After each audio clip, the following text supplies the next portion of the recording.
Ya está con nosotros y le agradezco mucho Samuel Vázquez, economista principal de BBVA México. Samuel, ¿cómo estás? Buenos días.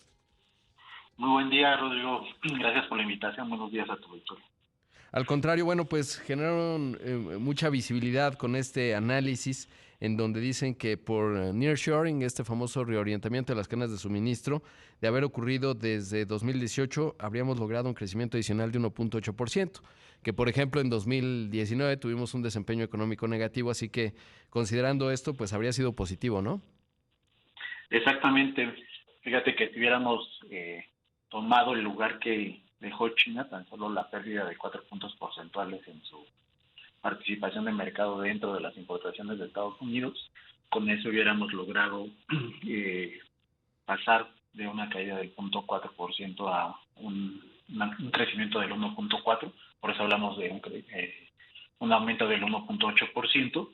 Y esto también reconociendo que ciertamente sí se está dando un proceso de nearshoring, sí estamos viendo mucha inversión dirigida hacia el mercado exportador, sobre todo obviamente al de Norteamérica, pero no hemos aprovechado todo el potencial que tiene. Pero también reconociendo que hay algunas limitantes estructurales en las que todavía tenemos que invertir. Claro. ¿Cuáles serían estas? Pues mira, principalmente el acceso a energéticos, sobre todo a energías renovables, el tema de la electricidad, no solo en el tema de la cantidad, sino también en el tema de la calidad. Muchas de estas industrias son muy intensivas en temas energéticos, pero también algunos otros, como es el tema de el acceso a minerales, todos estos insumos como materias primas, y también un acceso a una mejor infraestructura de transporte que haga más eficiente, sobre todo lo que tiene que ver con industria pesada. Claro.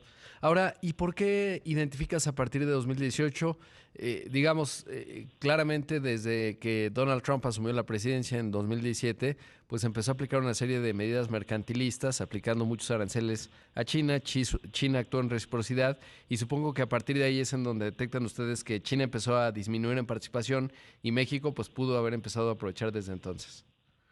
Exacto, desde entonces, y tomando pues para cifras cerradas anuales, y hacer poder compararlo con términos del PIB, lo que vimos es que China ha perdido alrededor de 117 mil millones de dólares en ventas a Estados Unidos, eh, del total que ha tenido, y estos pudieron haber sido aprovechados por México, dado que muchos de estos productos en realidad tienen infraestructura en México, por un lado, para atenderlos, como el equipo de transporte, acero, electrónicos, eléctrico, que es distinto a electrónicos, eh, y también atraer otros, ¿no? En los que incluso hemos perdido competitividad ya desde, no de ahora, desde hace muchos años, como la parte textil, mucho también de esta parte textil orientada a atender como insumo a otras cadenas, dentro de las cadenas de suministro, como la industria automotriz o incluso como insumo en general para la manufactura, ¿no? Y ahora, en este 2022, bueno, desde el 2021, ¿qué tanto ha dejado México en la mesa crecimiento potencial vinculado pues a esto que también siguen siendo fallas estructurales, ¿no? El acceso a energía, si bien evidentemente cuando uno conversa con los pues que están en contacto o responsables de la manufactura de exportación, te dicen en el norte estamos al 100%, ¿no? O sea, ya no hay, hay una demanda total, digamos, por los espacios que hay en términos de plantas, etcétera, pero también está la limitante de lo que mencionabas, la energía eléctrica, por un lado, como uno de los principales componentes.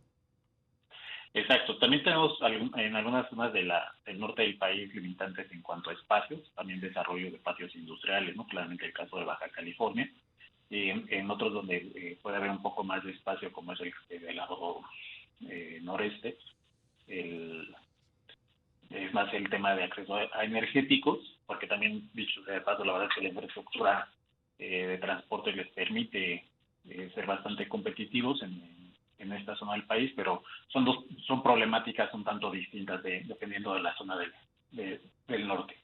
Eh, Mira, para darte una perspectiva sobre todo estos estados del norte y también en el Bajío, que son con un enfoque muy manufacturero, sobre todo manufactura de exportación, estaríamos hablando de que después de un crecimiento promedio durante estos 4 años de solo 0.7%, podríamos haber llegado a alcanzar un 6.9% solo en manufactura. Y habría que recordar que la manufactura no solo es el sector que más aporta al PIB, alrededor del 16% del PIB total, sino que además tiene muchos efectos de red sobre otros sectores, precisamente como el transporte de carga o el comercio mayorista y no digamos el empleo.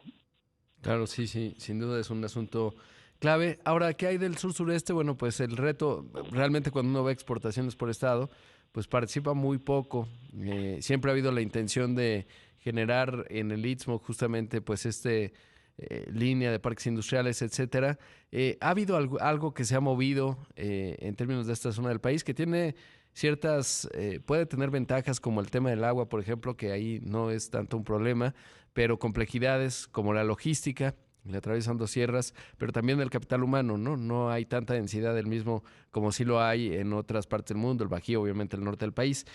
¿Cómo se ve el sur en esa parte? ¿Ha habido algún cambio, una mejora?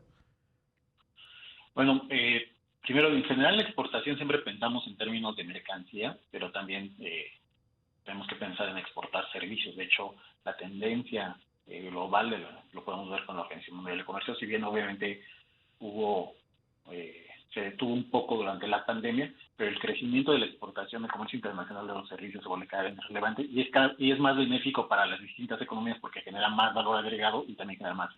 Y particularmente en el sur podemos ver precisamente este tipo de comercio que es bastante benéfico para las economías estatales. Claramente el ejemplo más claro es Quintana Roo con la exportación de servicios turísticos y otras zonas del país como puede ser Chiapas, un poco Oaxaca también, ¿no? Pero hablando de manufactura de bienes, pensamos que, por ejemplo, el proyecto del Istmo de Tehuantepec puede ser bastante benéfico para la zona, porque precisamente conectaría la zona del Pacífico con la zona del Golfo.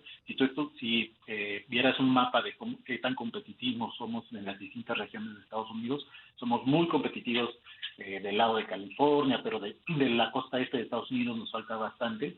Es increíble que China todavía ha tenido que pasar por el canal de Panamá, pueda atender mejor estos mercados que nosotros, y precisamente esto podría ser una ventaja competitiva para estos estados una vez que se desarrolle esta infraestructura, y precisamente por lo que dices de la difícil orografía de esta zona, podría ser la vía para que haya incentivos a invertir manufactura en los estados del sur y sureste y puedan empezar a salir hacia el mercado norteamericano.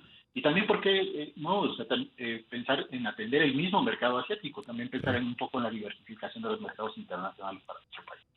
Pues Samuel Vázquez, economista principal de BBVA México, muchas gracias por la entrevista. Gracias a ti, gracias por la invitación. Buen día. Buen día.